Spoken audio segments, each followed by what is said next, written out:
Hey guys, welcome back to my channel. Today's video is going to be all about organizing your children's library, how my library for my kids has gotten really out of control. We've gotten tons of books lately and it's all just been like thrown into their little cubbies. I'm gonna reorganize the whole system, and I'll also show you the sticker system that I plan to put on each and every book.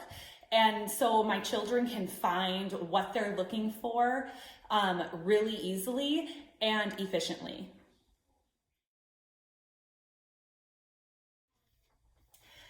All right, I am in my basement. My children's books and like our big library section is here in the basement. My kids' room is right over there.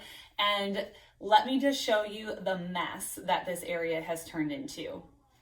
All right, so we obviously have these white cubbies, and yeah, everything is just spilling out all over the place. The top section here, I usually keep some of my teacher stuff, but it's obviously just turned into a catch-all of things, and I just want to completely redo this corner and have everything labeled really nice. I currently do have a really small system going, nothing like I want it to be, but in some of these cubes, I do have some like easy readers, and these are supposed to be like our chapter books. Let's see, the bottom cubby is supposed to be like holiday themed, and then, you know, oh my gosh, it's just all kind of a big mess right now. I just can't wait to change this all up. So the first thing I'm going to do is take out all of this stuff. I'm actually going to rearrange. I want to take this back tower and pull everything out of that, and I want to stack it on top of these current cubes that are down here. And then I'm going to pull the books out and organize them into categories.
Definitely looks different and I really like it.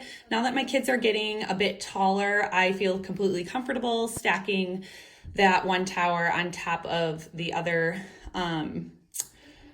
like 6 squares I got there.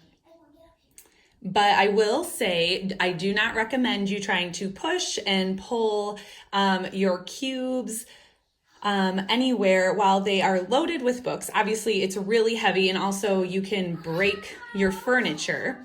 So I did not break any of my furniture, thank goodness. But yes, it was heavy, and probably you would want to unload it first before you start sliding things around. All right, now I'm going to pull all the books off, and I'm going to try to organize them into categories that I'm going to want to label.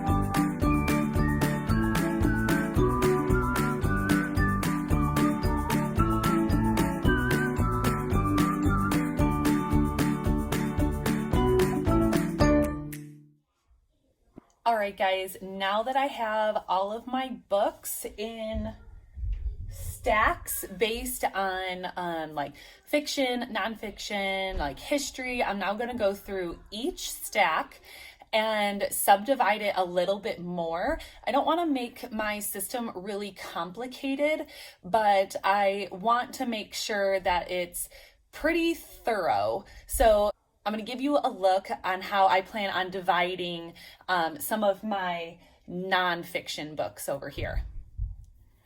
All right, so I have a stack of some of my nonfiction books, and I'm going to divide them up into more specific categories. So, United States, this would be more geography. So I'll make a pile for geography. When we were in the Wisconsin Dells, we bought like a little historical, it came with like an historical book and things like that. So this is a little bit more local to us, but that would also be kind of geography. Going to school in different parts of the world and what that is like. This would be more geography.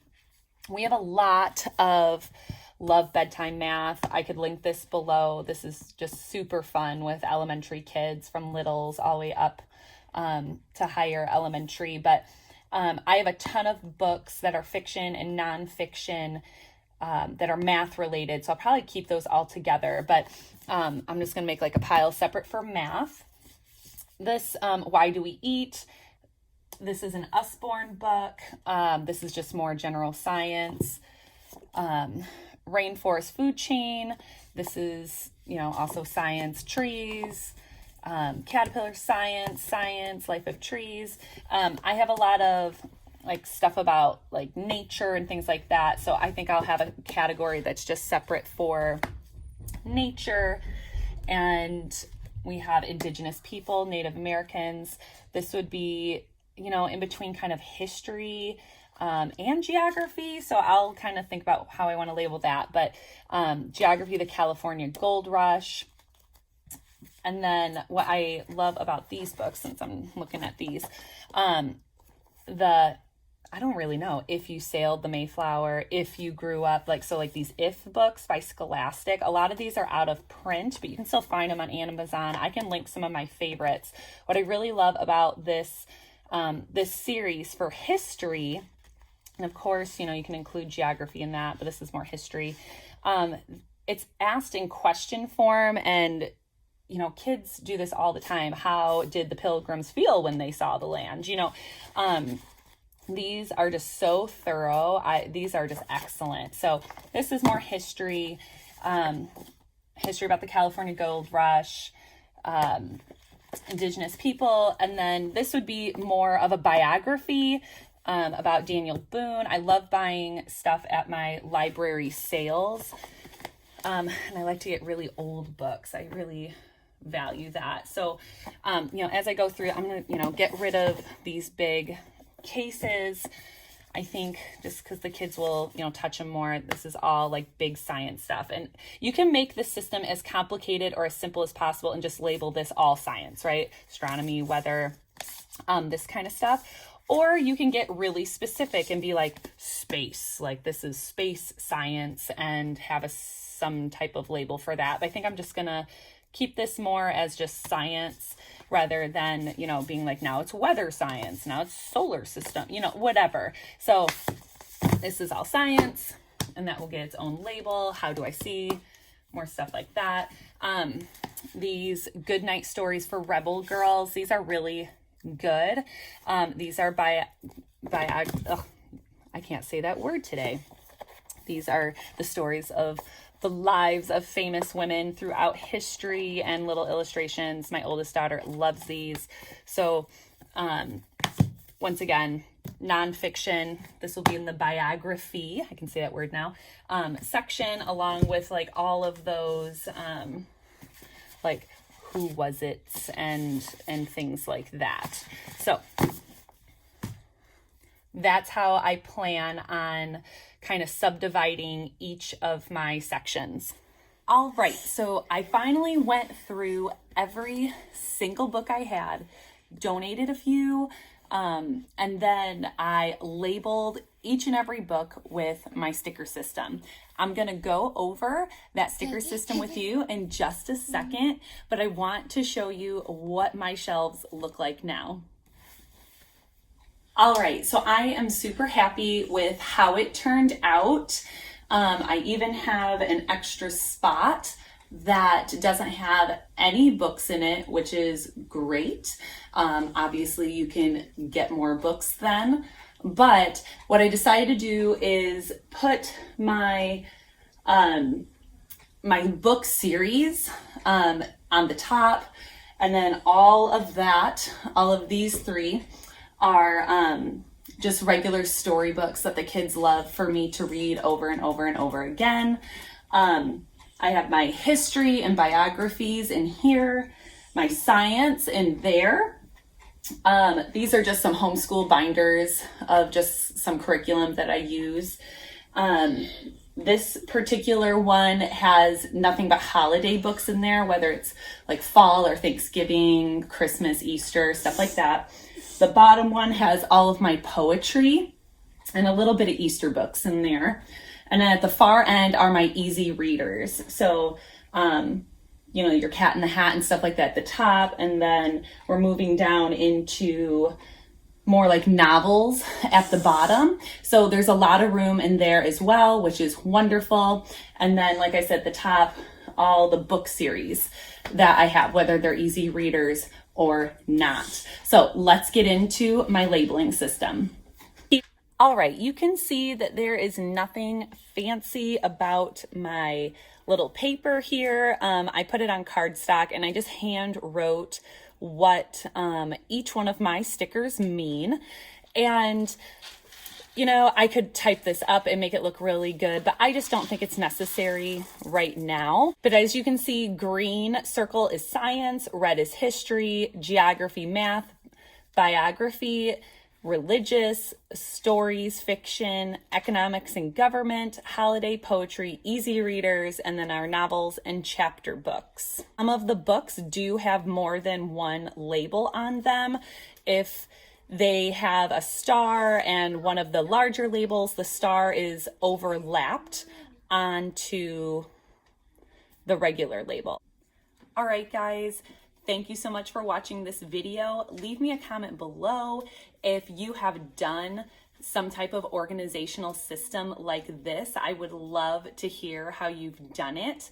And just so you know, this took a very long time. This was a solid 3.5, 4 hour venture. So if you are going to do some great organization with your books with a labeling system, definitely set aside a chunk of time so you can do it right and not feel rushed. I was a little bit rushed, so I have to go back and do just some fixing of my labels a little bit, how they're popping off and whatnot. So I hope you found value in this video, and I will see you guys next time.